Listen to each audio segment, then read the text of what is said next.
Vamos a seguir con nuestro tema de la confusión de la idolatría. Llevamos unas semanas ya hablando sobre esto, ya ha coincidido con la Semana Santa. Y una cosa que tenemos muy claro desde el principio es que Dios odia la idolatría. Dios para Él es una abominación el que oremos a estatuas e imágenes de cualquier tipo de creación. Está totalmente prohibido, es una cosa que Dios no quiere que hagamos, es una cosa que Dios totalmente odia y condena, y todos aquellos que practican estas cosas recibirán condena de parte de Dios. Dios castigará a esa nación y a ese pueblo cuando se dedica a crear imágenes y estatuas y las llama divinas y las adora. Y por eso muchas veces estos pueblos que hacen ese tipo de idolatría pues tienen muchísimos problemas. La nación está patas arriba y esa sociedad tiene muchísimos problemas con las generaciones que vienen. En total, el mundo sí está patas arriba, pero vamos a seguir estudiando un poquito más cómo el hombre es tan necio, que sigue siendo cabezota con el tema de la idolatría. Cuando Dios claramente lo prohíbe en el segundo mandamiento, el hombre se hace sus propias ideas y sigue andando en desobediencia y claramente sigue enfadando a Dios y haciendo que Dios no tenga otra opción que hacer lo que Él dice que hará con las naciones que practican la idolatría. Pues Dios hace eso y hay condenación, hay problemas y al final lo sufrimos todos por culpa de unos cuantos que son cabezotas y no quieren dejar esa idolatría. Pues vamos directamente a la palabra de Dios. Hemos visto cómo en 1 Samuel, en la historia de Samuel y otros sitios, vimos cómo usaron las cosas de Dios, como el arca de Dios, el arca del pacto, como un amuleto de la suerte, y por eso no consiguieron ganar la batalla en la que estaban. Vamos a ver ahora un momentillo, vamos a hablar de Gedeón. ¿Os acordáis de Gedeón? Pues la historia de Gedeón está en Jueces capítulo 8. La verdad, antes del capítulo 8 está la historia de Gedeón. Pero aquí en el capítulo 8 vamos a ver que ya una vez acabado esa batalla donde Gedeón hizo una gran batalla, ganó a miles y miles de filisteos solo con 300 hombres. Con 300 hombres que estaban bajo su mando, que obedecieron las instrucciones de Dios, ellos derrotaron a miles y miles de filisteos. Se creó una confusión y los filisteos acabaron matándose entre uno y otro. Y así ganó la batalla el pueblo de Israel. Y eso es lo que Dios hace con un grupo de personas que se reúnen y obedecen la palabra de Dios. Dios hace que los miles y miles de enemigos entran en confusión y se derrotan entre ellos, mientras tú, que estás obedeciendo a Dios, sigues adelante ganando la batalla. Pero como siempre el hombre se equivoca muchas veces y acaba queriendo imitar a los pueblos idólatras, imitando a otras naciones que hacen esta idolatría, que es adorar a estatuas. Y lo mismo pasó aquí. Vamos directamente a Gedeón, a Jueces capítulo 8, el versículo 22. Vamos ahí. Esto es después de que hayan ganado la batalla. Dice, y los hombres de Israel dijeron a Gedeón: reina sobre nosotros, tú y tus hijos, y también el hijo de tu hijo, porque nos has librado de la mano de Madián. Está muy bien. Gedeón se convirtió en un líder militar Y en este caso, pues el pueblo dijo, bueno, ya que eres tan buen líder y claramente Dios está contigo, ¿por qué no tú y tu familia os hacéis nuestros líderes? Hacéis nuestro rey. Tened en cuenta que durante el tiempo de los jueces, ¿vale? Durante todo ese tiempo no habían reyes. No habían reyes en el pueblo de Israel, ¿vale? Los reyes vinieron con Saúl el primero, después David y después Salomón y después lo demás. Pero en el tiempo de jueces no habían reyes, por eso se llaman jueces. Eran personas que Dios escogía, como Samson, uno de los jueces también era Samson, quien Dios escogía para que fueran líderes durante un tiempo para el pueblo de Israel.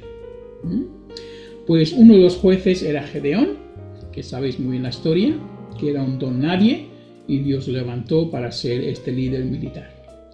Bien, pues aquí querían que reinaran sobre ellos, está muy bien, pero Gedeón les dijo, versículo 23, no reinaré sobre vosotros, ni tampoco reinará sobre vosotros mi hijo. El Señor reinará sobre vosotros. Hasta ahí muy bien, ¿vale? Gedeón dijo, no, lo que necesitamos es que Dios sea nuestro reino. Dios sea nuestro rey, perdón. Dios sea la persona que nos guíe, que nos enseñe a través de los profetas y su palabra. Nosotros tendremos este rey que es mucho más poderoso que cualquier rey mundano, este rey que es Jehová. 24. Les dijo también Gedeón, quisiera pediros que cada uno de vosotros me dé un zarcillo de su botín, pues tenían zarcillos de oro, porque eran ismaelitas. Y ellos dijeron, de cierto te los daremos. Y tendieron un manto, y cada uno de ellos echó allí un zarcillo de su botín. El peso de los zarcillos de oro que él pidió fue de 1700 ciclos de oro, sin contar los adornos de media luna, los pendientes y los vestidos de púrpura que llevaban los reyes de Madián, y sin contar los collares que llevaban sus camellos al cuello. Entonces, un botín bastante grande, ¿vale? Y Gedeón hizo de ello un efod, ¿vale? Y lo colocó en Ofrá, su ciudad, con el cual, bueno, vamos a seguir con eso un poco adelante. Vamos a primero ver una foto de lo que es un efod, para que lo que no lo sabéis, ¿vale? Vamos a verlo aquí. Mira, esto es un efod, es un tipo de como chaleco, un chaleco que se pone, a veces era completamente como un vestido que se ponían los sacerdotes, ¿vale? Y como veis lleva ahí piedras preciosas, oro. Puede ser que esto es lo que Gedeón construyó, ¿vale? Con todo ese oro y las joyas, pues construyó esto. Ahora, problema número 1. Gedeón quería esto para él. Ahora, Gedeón no era un sacerdote.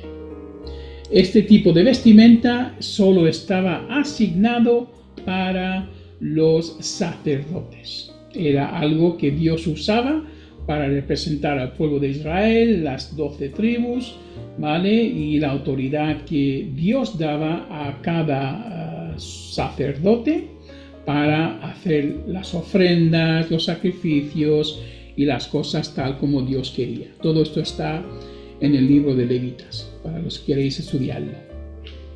Y bien, pues aquí ocurre un problema, y es que Gedeón quiere tomarse algo que no le pertenece, porque él no es sacerdote. Esto es justamente lo mismo que hizo Saúl, si os acordáis. Saúl estaba enfrente de una batalla y tenía que esperar para que viniera Samuel a hacer la ofrenda para que ellos pudieran ir a la batalla, y se puso nervioso porque muchos se acercaban de los enemigos. Su pueblo, su ejército está completamente nervioso, diciendo vamos, que se acercan, hay que hacer algo. Y él, por la presión de la gente, pues él mismo ofreció la ofrenda a Dios, ¿vale? El sacrificio a Dios, y justo cuando estaba ofreciendo el sacrificio, quemándolo, apareció Samuel y dijo: ¿qué has hecho? Te has metido donde no puedes meterte, porque tú eres rey, no eres sacerdote. Tú no puedes hacer esto. Y allí Dios ya decidió que Samuel no se estaba portando como debería, no estaba llevando al pie de la letra cada mandamiento que Dios le daba, y por eso acabó Saúl perdiendo su reino y David fue el siguiente rey. Pues esta mentalidad es la misma que aquí por lo visto tiene Gedeón. Él quiere hacerse un efod, ¿vale? Y como consecuencia, vamos a leer lo que pasa por hacer esto. Dice: y Gedeón de ello hizo un efod y lo colocó en Ofra, que es su ciudad donde Gedeón vivía, con el cual todo Israel se prostituyó allí, y esto vino a ser ruina para Gedeón y su casa.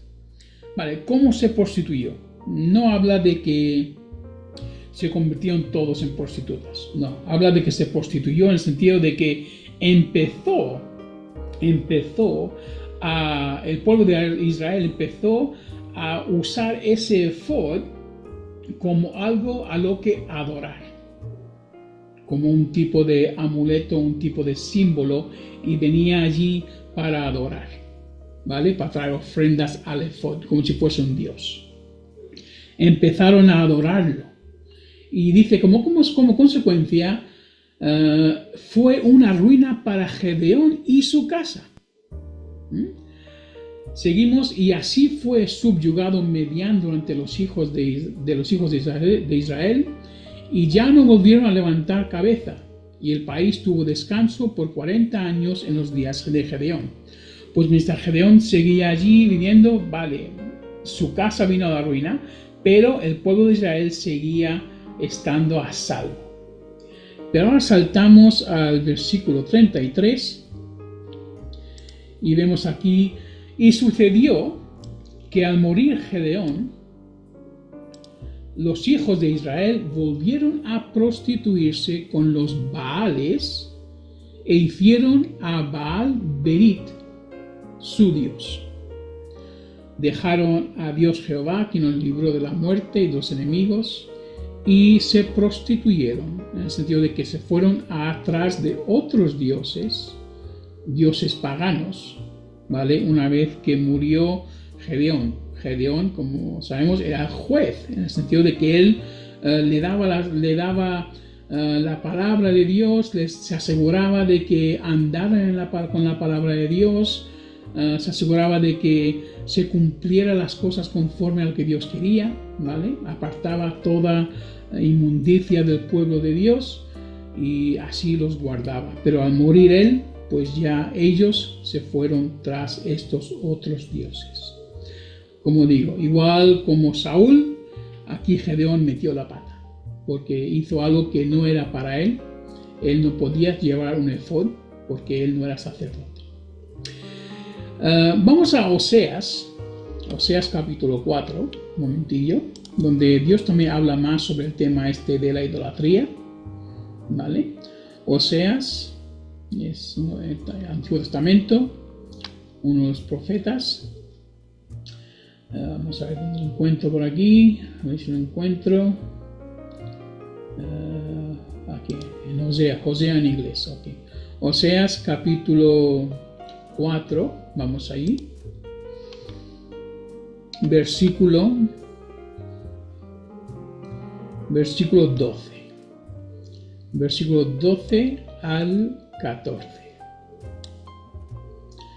¿Qué dice el Señor? Mi pueblo consulta a su ídolo de madera, y su vara les informa, porque un espíritu de prostitución los ha descarriado y se han prostituido apartándose de su Dios. Entonces, cuando tú vas y adoras a una estatua o cualquier otra imagen o cualquier cosa que no es el Dios Jehová, que es o Cristo sin espíritu, que no tiene forma, que no tiene cuerpo, ¿vale? tú te estás prostituyendo. Es lo que Dios lo llama aquí. ¿Vale? Vamos a seguir. Ofrecen sacrificios sobre las cumbres de los montes y queman incienso sobre las colinas, debajo de las encinas, los álamos y los terebintos, porque su sombra es agradable. Por tanto, vuestras hijas se prostituyen y vuestras nueras cometen adulterio. No castigaré a vuestras hijas cuando se prostituyan, ni a vuestras nueras cuando cometan adulterio, porque los hombres mismos se retiran con rameras y ofrecen sacrificios con las rameras del culto pagano. Así se pierde el pueblo sin entendimiento. Pues aquí Dios está diciendo claramente que nosotros al adorar a estatuas, a trozos de madera, cosas hechas con las manos de los hombres, estamos destruyendo nuestras propias vidas. Dios no hace falta que intervenga. No hace falta que nos juzgue. Nosotros mismos nos estamos trayendo condena sobre nosotros mismos. Y esto es el problema de esta nación. Toda nación que sigue teniendo estatuas para adorar está con este problema. Si tú quieres que salgas de ese problema, tienes que claramente dejar de tener ídolos y estatuas en tu casa, en primer lugar, y imágenes que tú adores, que representan a Cristo o cualquier otra persona, ¿vale? Tienes que dejarlo del todo, si no estás destruyendo tu misma casa. Ahora, esta mentalidad, esta confusión también se ve en el Nuevo Testamento. Después de que viniera Cristo, también se ve en el Nuevo Testamento, incluso se ve entre los apóstoles. Esta mentalidad de hacer cosas como lo hace el mundo seguía presente en sus corazones. Y lo vemos en Mateo capítulo 17. Vamos allí un momento. Mateo capítulo 17. Aquí es justo antes de que vienen para atraparle a Cristo, ¿vale? Y Mateo capítulo 17, vamos al versículo 1 hacia adelante. Muy bien. Y dice: y después de 6 días, Jesús tomó a Pedro y a Jacobo y a Juan su hermano, y los llevó aparte a un monte alto. Y se transfiguró delante de ellos, y su rostro resplandeció como el sol, y su vestidura se hizo blanca como la luz. Y he aquí, les apareció Moisés y Elías hablando con él. Entonces, imagínate, Jesús está allí y hay una transfiguración donde de repente hay una luz brillante de que sale de su cara y su ropa que es blanca, ¿vale? Con luz blanca, y se ve que es Moisés y Elías que están hablando con Jesús. Algo pasaría para que Mateo en este caso Pedro viera que estos eran Moisés y Elías. Lo más seguro les habrá escuchado hablar y habrá reconocido que este hablando es Moisés y este hablando es el profeta Elías, que los dos están muertos y están hablando con Jesús, ¿vale? Pedro era quien lo estaba viendo.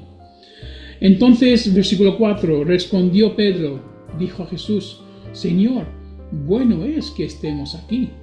Si quieres, hagamos aquí 3 tabernáculos, uno para ti, uno para Moisés y uno para Elías. Qué curioso. Aquí de repente Pedro ve todas estas cosas y inocentemente dice: vamos a construir 3 iglesias. Vamos a construir 3 templos, tabernáculos aquel tiempo, ¿verdad? Vamos a construir 3 cosas fijas donde podamos tener como representación de cada uno de vosotros y podemos ir allí y adorar. Esta es la mentalidad del humano. Pero antes de que Pedro pudiera seguir hablando, Dios interviene y viene una voz del cielo. Dice versículo 5, mientras Pedro aún hablaba, una nube resplandeciente los cubrió, y he aquí una voz desde la nube que decía, este es mi Hijo amado, en quien tengo contentamiento, a él oíd. Esto era el Padre, Jehová, interviniendo y básicamente callándole la boca a Pedro antes de que dijera más tonterías. Y recordándonos de que Cristo es su Hijo amado, de que Cristo es Él. Él es Cristo. Obedecerle. Y de repente todo desaparece, ellos caen al suelo y después Cristo dice, levantaos, ya se acabó. Y ya sabéis la historia que viene por Cristo, se lo llevan para la cruz. Pero aquí vemos como la necedad del hombre, que a cualquier momento quiere construir una iglesia, quiere montar una imagen, quiere hacer algo para adorar, cuando no hace falta eso. Si tu fe es real, no necesitas ningún amuleto. Si tu fe es de verdad, si estás lleno del Espíritu Santo, no necesitas tener una estatua. Solo con orar, cada vez que abres tu boca, cada vez que tú, incluso en tu mente, incluso sin hablar, cada vez que tú hablas con Dios, estás en la presencia de tu Creador. Estás delante de Él. No hace falta ir a un sitio para estar en la presencia de Dios. No hace falta estar delante de una estatua o una foto. Cristo está justo a la tuya ahora mismo. El Espíritu Santo está dentro de ti si tú le has aceptado a Cristo. Y cuando tú te pones a hacer iglesias donde tienes que ir para sentir la presencia de Dios o tener estatuas, tú estás haciendo idolatría. Estás haciendo que Dios no sea mucho más de lo que tú puedes crear con tus manos. Y esto es lo que Dios odia. Ahora, no te digo que no vayas a la iglesia. No te digo que no vayas al culto. Porque en el culto es cuando de verdad tú te juntas con otros hermanos y hermanas. Y juntamente en esa unidad de adoración y amor fraternal que tenéis, es también cuando cae la presencia de Dios. Porque Dios se goza cuando los hermanos se juntan. ¿Vale? Eso es otro tema. Pero tú no puedes reemplazar eso con una estatua. No puedes reemplazar al Dios creador con una creación. Esto es la confusión de la idolatría y nosotros no podemos hacer esto. Cristo es una cosa muy seria y nosotros mismos en nuestra necedad destruimos nuestras vidas. Vamos a Proverbios capítulo 19, que habla de los necios. Proverbios capítulo 19, Antiguo Testamento. Yo te sugiero que te leas un capítulo cada día del libro de Proverbios, que tiene 31 capítulos y es un día para cada día del mes. Léetelo y te garantizo que de repente serás muchísimo más sabio que el día anterior. Dice el versículo 3, la insensatez del hombre tuerce su camino y contra Jehová se enfurece su corazón.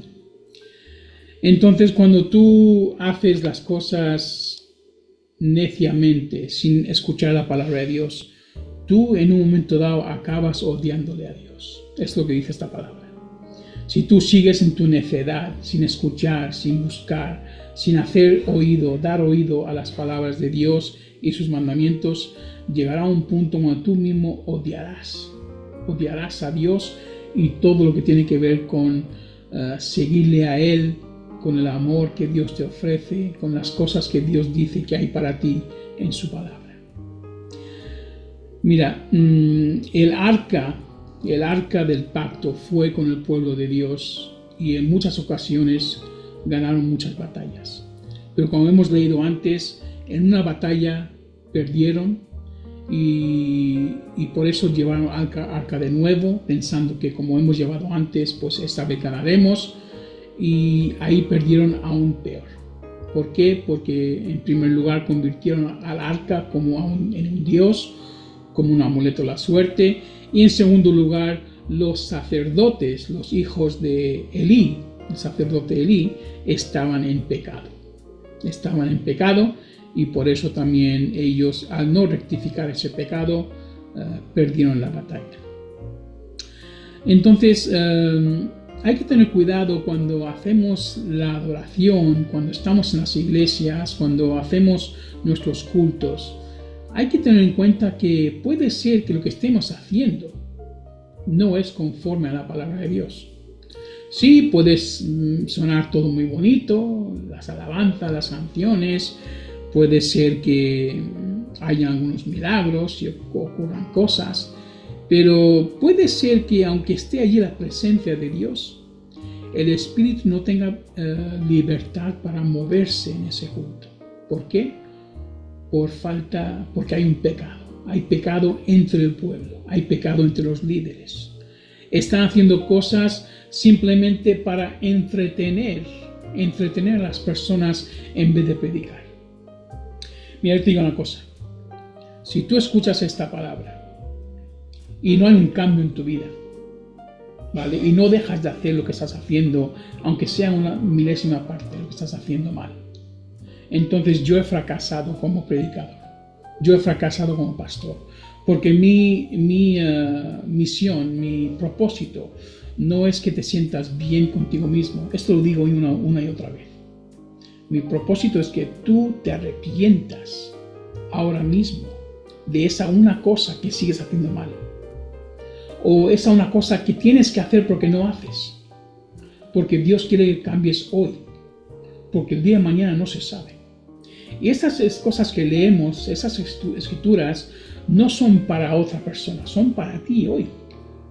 Algo hay en tu vida. Hay algo que es en tu vida que es como un ídolo.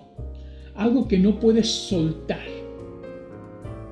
Porque si lo sueltas tienes miedo de que o se perderá para siempre o no lo tendrás otra vez. Hay algo que estás agarrando como si fuese a un Dios. Y no lo puedes soltar. Y eso también es idolatría. Y eso trae confusión. Puede ser que tú lleves un tiempo con el Señor y hayas dejado atrás las imágenes, las estatuas, pero hay otras cosas que traen confusión en tu vida. Algunas veces puede ser que tú incluso dejes de tener tu tiempo de oración, tu tiempo devocional con Dios, apartado con Él, porque has convertido a los cultos en tu Dios. Tu tiempo de adorarle a Dios es solo cuando estás en los cultos o cuando estás con otros cristianos. Eso también se puede convertir en idolatría.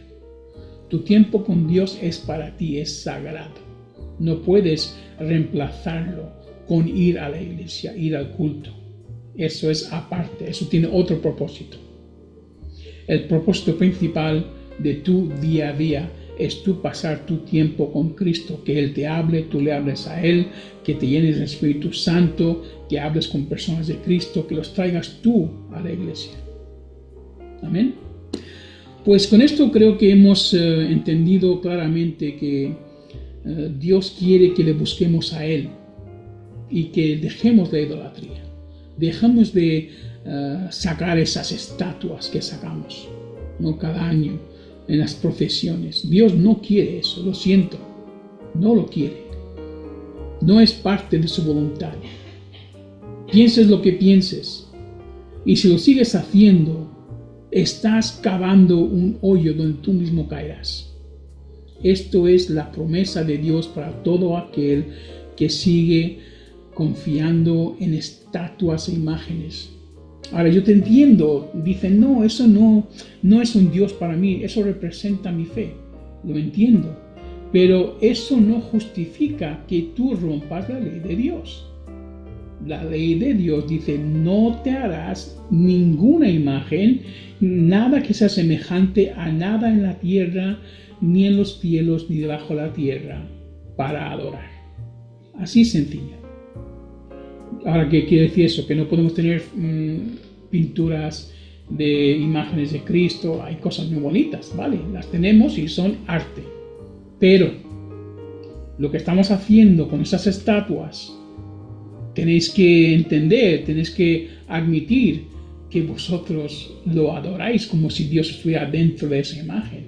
Allí estáis rompiendo el segundo mandamiento. Y para eso hay una consecuencia, que es condenación, abominación de parte de Dios, para vosotros y vuestros hijos. A veces somos tan listos que nos convertimos en necios y queremos usar tanta nuestra mente, tanto que nos hacemos totalmente estúpidos y totalmente vamos en contra de la palabra de Dios. Y es cuando acabamos con un corazón duro y cuando alguien nos quiere enseñar esto y quiere que nos salvemos y quiere que dejemos estas falsas tradiciones, tenemos corazón tan duro que los odiamos a ellos. Entonces te animo con esto y te advierto que si tú te encuentras en una situación donde ya no tienes ese amor por Dios que tenías antes, lo más seguro es porque has entrado en la idolatría, has hecho tu corazón duro y se va endureciendo cada vez más y más. La palabra de Dios dice: búscale a Dios mientras sea hallado. En el sentido de que hay un tiempo cuando ya no lo encontrarás. No solo no lo encontrarás, habrá un tiempo cuando ya no querrás buscarle. Esto es lo que pasó con Faraón. Faraón se le endureció el corazón y Dios lo hizo a propósito, porque él ya estaba destinado, él ya estaba predispuesto a odiarle a Dios. Al tanto rechazar a Moisés y las advertencias una y otra vez, él ya estaba como que podrido por dentro, que ya él ni siquiera quería nada de Dios. Y Dios dijo: bueno, como estás tan podrido, pues te voy a podrir aún más. Como eres tan rebelde, te voy a hacer incluso más rebelde.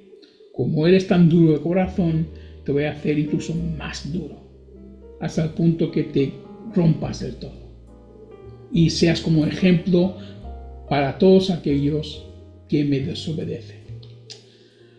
Pues con eso te animo a que te acerques a Cristo, a que si hay algo en tu vida que te está atando para que sigas andando el camino de Dios, que lo sueltes. Dios te va a decir lo que es. Amén. Que Dios te bendiga.